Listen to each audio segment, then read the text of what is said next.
Selamat pagi, semeton Panji Tabanan. Untuk sekian kalinya bersama saya Agung Paramita pada dialog ngopi bareng Panji Astike. Nah, pada dialog kali ini saya akan menguji ide-ide Panji Astike yang berkaitan dengan bidang pertanian. Selamat pagi, Pura Panji. Selamat pagi. Apa kabarnya? Baik. Udah ke lapangan lagi, sudah terus ke lapangan lagi. Dong, terus harus turba. Sebelum kita dialog, mari kita angkat dulu kopinya. Terima kasih.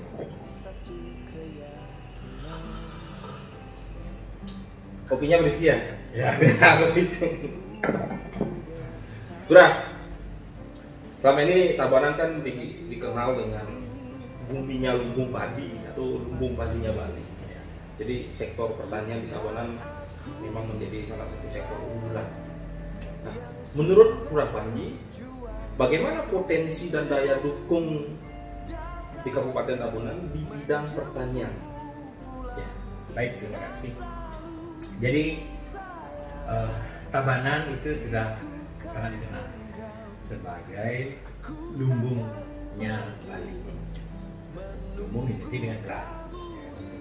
Nah, kalau kita lihat dari sisi geografis, itu luas lahan pertanian di Tabanan itu termasuk yang terbesar. Ya. Kira-kira luas lahan basahnya hampir sekitar 20 ribuan hektar. 20 ribuan hektar. Kemudian luas lahan perkebunan sekitar 40 ribu. Kalau kita berbicara tentang pertanian secara menyeluruh, itu kan kita berbicara dari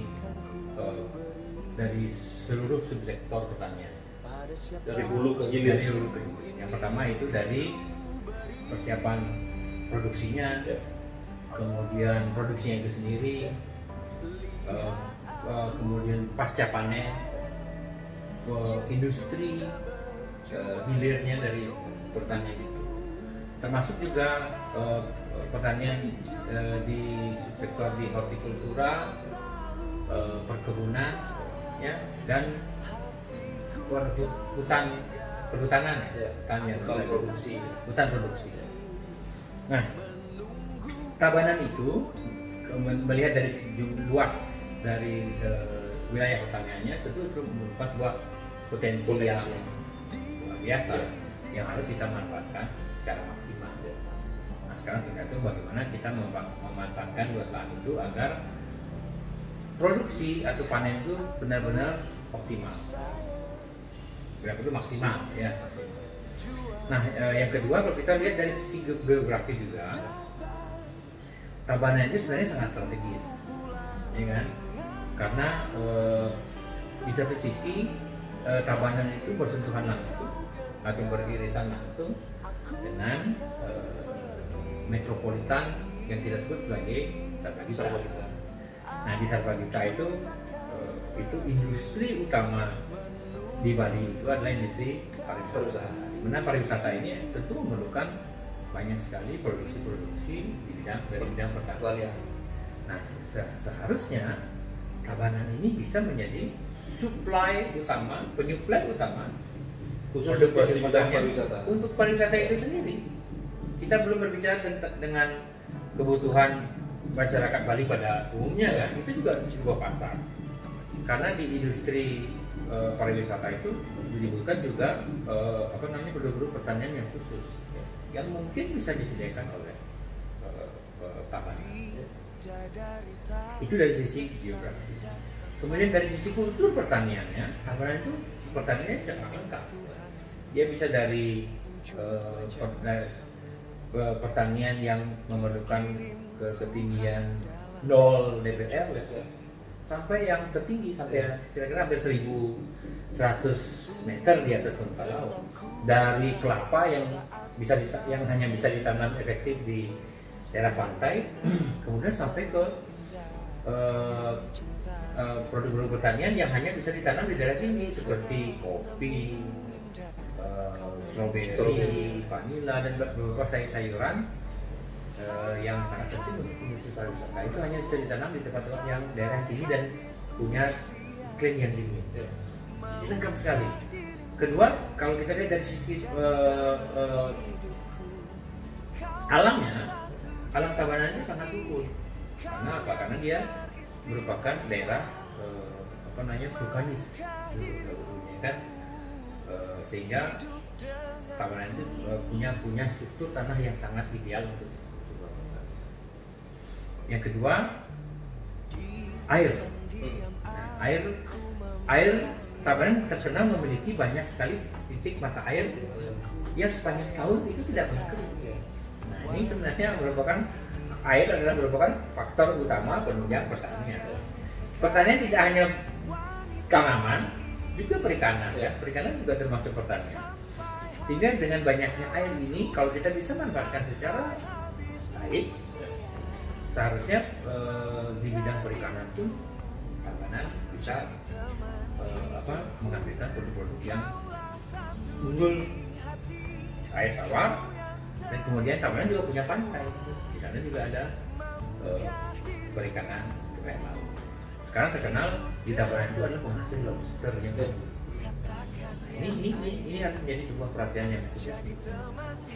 Jadi kalau kita bicara tentang potensi pertanian di Tabanan itu luar biasa banyaknya. Mungkin dari hulu sampai ke hilir. Kemudian tinggal kita manfaatkan lagi pertanian ini sampai ke produk hilirnya, berupa produk-produk pertanian, sehingga pertanian bisa menghasilkan sumber pendapatan daerahnya. Selanjutnya, bagaimana Turah membaca problem pengelolaan sektor pertanian selama ini di Tabanan? Artinya kelemahan-kelemahan apa yang bisa Turah baca dari pengelolaan pertanian? Jadi kelemahan-kelemahan pertanian di Tabanan ini salah satunya adalah tentu sangat tergantung dari keadaan pemerintah. Jadi selama ini keadaan pemerintah itu belum maksimal lah dirasakan oleh dunia petani. Yang kedua, pertanian di Tabanan ini masih bersifat sporadis. Jadi tidak komprehensif, tidak didesain oleh pemerintah, sehingga pertanian Tabanan tidak bisa memanfaatkan peluang yang tadi kita bicarakan, bahwa padahal potensinya besar. Ya, potensi besar, ada pasar besar pariwisata. Jadi tidak bisa memenuhi pasar itu. Tabanan ini tidak bisa memenuhi pasar itu karena petani itu berjalan sendiri, dia hidup sendiri, dia tidak didesain menjadi sebuah iklim pertanian yang luas dan maju untuk mengantisipasi kebutuhan yang ada di dunia pariwisata. Sehingga kita tahu lah bahwa pariwisata itu membutuhkan sebuah kepastian, ya kan? Karena mereka juga servis adalah bagian dari utama dari pariwisata. Jadi mereka juga membutuhkan sebuah supply yang pasti dari para petani. Nah, kalau petani ini bersifat sporadis, bagaimana mungkin petani bisa memberikan kepastian berapa jumlah produk yang mereka bisa siapkan? Belum lagi masalah kualitasnya, belum lagi masalah kemasannya dan sebagainya yang merupakan kebutuhan yang wajib dari dunia pariwisata. Ketiga adalah karena kemudian pasar tidak bisa diakses oleh para petani, tentu dari sisi pemerintah saya rasa sumbangan dari dunia pertanian secara langsung kepada PAD itu menjadi tidak terlalu signifikan. Selama ini kan cuma pajak saja. Ya, jadi tidak ke produksi hasil pertanian. Dari pertanian itu hanya bisa diambil dari pajak tanahnya saja, tidak ke produksi hasil pertanian. Tidak dari pertaniannya itu sendiri. Sehingga itu adalah kelemahan dari pertanian di Tabanan pada saat itu. Jika demikian, kira-kira Turah punya solusi apa untuk pertanian di Tabanan? Salah satunya adalah solusi yang saya tawarkan adalah pemerintah memang harus sangat serius mengelola pertanian di Tabanan. Yang kedua, dinas yang mengelola pertanian ini harus diisi oleh orang-orang yang profesional. Jadi memang orang-orang yang menguasai sekali tentang pertanian itu sendiri, menguasai teknologi pertaniannya, dan bagaimana mengembangkan pertanian ini menjadi sebuah bisnis yang utama untuk karena misi saya adalah bagaimana membangun Tabanan ini berbasis pertanian. Ya, salah satunya pertanian dan budaya. Itu pertanian ini harus dipegang, harus dikelola oleh orang-orang. Yang kedua, pasar. Nah, ini bagaimana kita kemudian bisa memanfaatkan pasar yang ada. Kalau secara geografis, Tabanan ini ada di tempat yang strategis karena dia beririsan langsung dengan sahabat kita harus punya pasar yang bisa menampung potensi itu. Salah satunya adalah kita harus bisa membangun pasar induk. Nah, di pasar induk ini seluruh pertanian di Tabanan pada khususnya itu bisa dikumpulkan menjadi satu. Yang kedua, pasar induk ini juga akan berfungsi untuk sebagai tempat produk dari luar pulau, khususnya dari Jawa, ya, sebelum menuju ke sahabat kita, dia akan bisa ditampung di pasar induk. Sehingga secara tidak langsung kita akan mengetahui data harian dari kebutuhan atau supply yang berasal dari Pulau Jawa. Kalau kita sudah tahu kebutuhan realnya dari sahabat kita ini, kemudian kita tahu berapa supply dari Jawa, kita bisa berhitung berapa yang harus bisa kita supply untuk mengurangi supply dari luar pulau Bali. Artinya berupa pasar induk pertanian, ya? Pasar induk pertanian, baik itu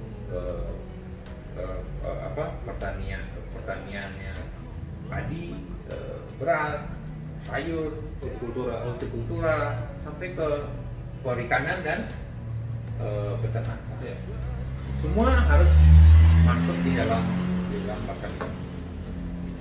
Bagaimana dengan industri pasca panen? Sebenarnya Tabanan kan punya potensi juga untuk mengembangkan itu. Nah, itu. Jadi seandainya kita bisa membangun kultur industri pasca panen, itu akan baik sekali. Karena kita bisa mendapatkan value added di produk-produk pertanian. Yang kedua, bisa memunculkan industri kreatif dari sektor pertanian.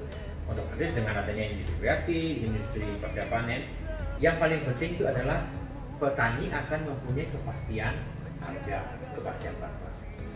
Bayangkan kalau industri jika tumbuh ke industri pasca panen, industri pertanian, maka industri ini akan pasti menjaga supply produk, sehingga otomatis dia akan menjaga petani agar selalu bisa berproduksi secara maksimal. Kan dia akan mendapatkan bahan baku yang murah jika bahan baku disediakan oleh seperti yang kita lihat di luar negeri itu, bahwa pertanian itu selalu diikuti oleh industri pertanian, karena ini mereka industri pertanian tergantung dari petani dan petani tergantung dari industri pertanian. Sehingga kalau kita melihat peta tadi itu bahwa pasar industri pertanian ini besar sekali, dan Tabanan belum bisa memenuhi semua kebutuhan pasar. Jadi tidak salah kalau saya menyatakan sudah saatnya Tabanan sekarang berkonsentrasi kepada dunia pertanian. Karena dunia pertanian ini adalah bisnis masa depan. Pada saat ekonomi dunia ini mengalami resesi, kalau siapa tahu ada perang dunia ketiga, ya kan? Ada Trump dengan Iran berperang, itu otomatis akan mempengaruhi dunia. Begitu ekonomi surut, pariwisata menjadi turun, satu-satunya yang menjadi harapan adalah sektor pertanian. Apalagi populasi manusia kan akan bertambah terus. Kebutuhan pangan juga akan bertambah. Kita memenuhi kebutuhan masyarakat saja mungkin kita belum sampai. Belum lagi ada pasar, belum lagi ada industri. Jadi ini adalah sebuah PR untuk kita semua, bagaimana kita mengoptimalkan potensi-potensi yang kita sampaikan dari depan, luas lahan, kesuburan, kultur pertanian yang kita sudah punya sejak zaman dahulu, itu bisa menjadi besar dan berpengaruh terhadap kemakmuran seluruh. Lurah, jika masyarakat memberikan mandat kepada Lurah, apakah Lurah bisa mewujudkan ide dan gagasan itu? Saya yakin sekali, karena seperti dari semula saya ingin memfokuskan membangun Tabanan ini berbasis budaya dan berbasis pertanian. Saya yakin jika masyarakat memberikan kepercayaan kepada saya, dunia pertanian di Tabanan akan semarak kembali. Luar biasa Lurah, semoga ide dan gagasannya bisa diterima oleh masyarakat Tabanan. Baik, sebagai penutup kita seruput dulu kopinya. Terima kasih.